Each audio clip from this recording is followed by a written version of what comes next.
Hola familia, ¿cómo estás? ¿Cómo están? Un abrazo, bendiciones. Bueno, arrancamos un libro nuevo con el título que dice Disparando contra Dios y dice ¿Por qué los nuevos ateos no van en el blanco? Del señor John C. Lennox. Y bueno, vamos a arrancar con la introducción. ¿Listo? Y dice lo siguiente. Aunque no se agrupan en manadas, un número suficiente de gatos puede hacer mucho ruido y no puede ignorarse. Richard Dawkins. Probablemente Dios no existe. Deja de preocuparte y disfruta la vida. Campaña publicitaria humanista británica en autobuses. Y dice lo siguiente. El ateísmo está en auge en el mundo occidental, haciendo mucho ruido. Algunos siguen intentando de manera concertada alinear a los ateos fieles, animarlos a no avergonzarse de su ateísmo, sino a levantarse y luchar como un ejército unido. El enemigo es Dios. Están disparando a Dios. La pistola más grande, también conocida como antiguo profesor de comprensión pública de la ciencia de Oxford, ha sido Richard Dawkins. En 2005, la revista Prospect UK votó por él como uno de los tres principales intelectuales del mundo.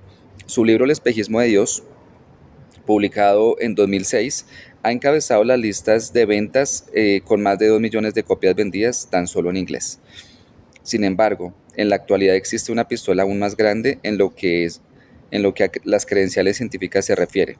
El físico teórico de Cambridge, Stephen Hawking, durante años pareció que Hawkins dejaba abierta la cuestión de Dios. Al final de su éxito de ventas, brevísima historia del tiempo, escribió: si descubriésemos una teoría completa, sería el triunfo definitivo de la razón humana, porque entonces conoceríamos la mente de Dios. Sin embargo, en su obra más reciente, El Gran Diseño, escrita en colaboración con Leonard Mlodinow, declara que no hay lugar para Dios. Richard Dawkins se regocija, por supuesto, y hablando de Dios dice: Darwin lo echó de la biología, pero la física seguía manteniendo la duda. Ahora Hawking le ha dado el golpe de gracia. Detrás de Dawkins encontramos una falange de francotiradores de menor calibre, pero de gatillo fácil. En primer lugar, el elocuente Christopher Hitchens, nacido en Reino Unido, pero con base en Estados Unidos. Escritor y profesor de estudios liberales en New York. Autor de Dios no es bueno. Después, un científico, Daniel Dennett, que escribió Romper el hechizo, la religión como un fenómeno natural. Se escribe como un filósofo sin Dios. Finalmente, el más joven, Sam Harris, graduado de neurociencia, que ha escrito El fin de la fe, Carta a una nación cristiana y más recientemente El paisaje moral. La adrenalina antidios no solo corre por las venas del mundo anglosajón.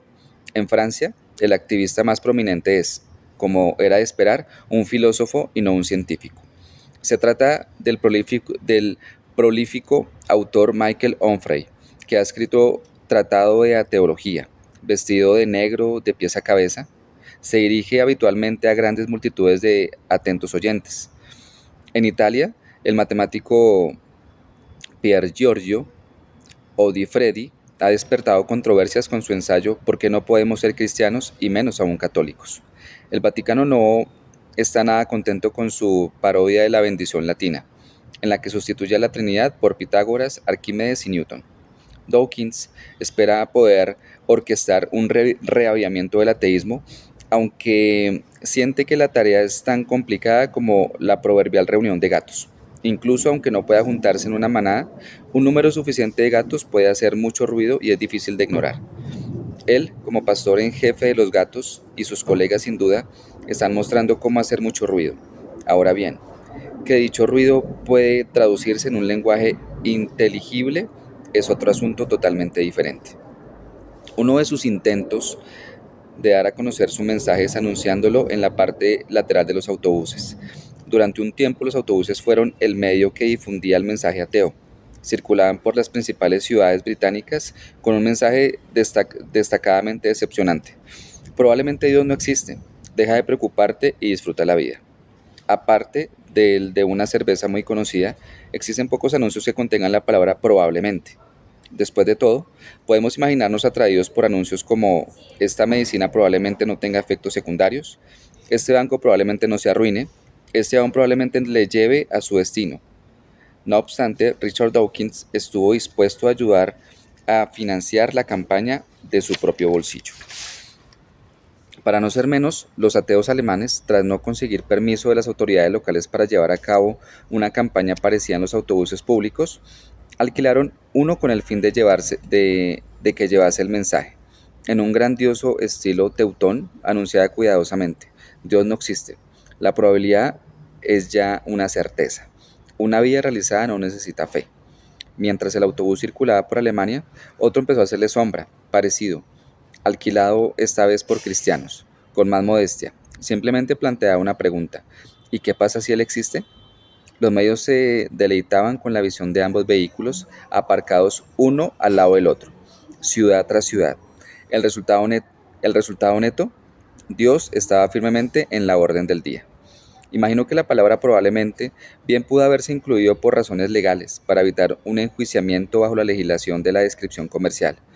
Los ateos son conscientes de que no podrían reunir pruebas suficientes que convenciesen a un tribunal de que la probabilidad de que Dios existiese fuera cero. Y si esta no es cero, entonces su existencia es posible. Si lo pensamos bien, la probabilidad a priori de la existencia de Richard Dawkins es muy baja. La suya, la del resto de los humanos, es improbable. A pesar de ello, ¿quién lo iba a decir? Richard Dawkins, usted y yo, somos reales. El mensaje del autobús no es relevante. La verdadera pregunta no es ¿cuán probable es Dios?, sino más bien ¿existen pruebas de que Dios es real? Si aún no nos hemos subido al autobús ateo, bien podríamos preguntar qué tipo de Dios es cuya existencia se considera improbable. El lema nos informa, con soberbia, que es un Dios cuya existencia se asocia, al menos en la mentalidad atea, con las preocupaciones y la ausencia de diversión, sin duda con la implicación de que el ateísmo es la fuente de gozo que echará a ese Dios sombrío y aliviará todas las preocupaciones de la vida. El matemático David Berlinski entra en escena con una evaluación realista. La teoría de que si Dios no existe, los incrédulos pueden contemplar nuevos placeres suscita una pregunta obvia: ¿han dejado al menos los ateos de preocuparse y han comenzado a disfrutar de su vida? Lo cierto es que en los últimos años no se ha observado de forma generalizada que ateos prominentes hayan tenido remordimientos de conciencia por causa de la ansiedad. A menos que entraran en coma, resulta difícil imaginar cómo Richard Dawkins, Sam Harris, Daniel Dennett o Christopher Hitchens podrían dejar de preocuparse más de lo que, de lo que ya lo habían hecho, y por tanto es difícil atribuir su entusiasmo al ateísmo. Aquí seguimos, un abrazo gigante y Dios les bendiga.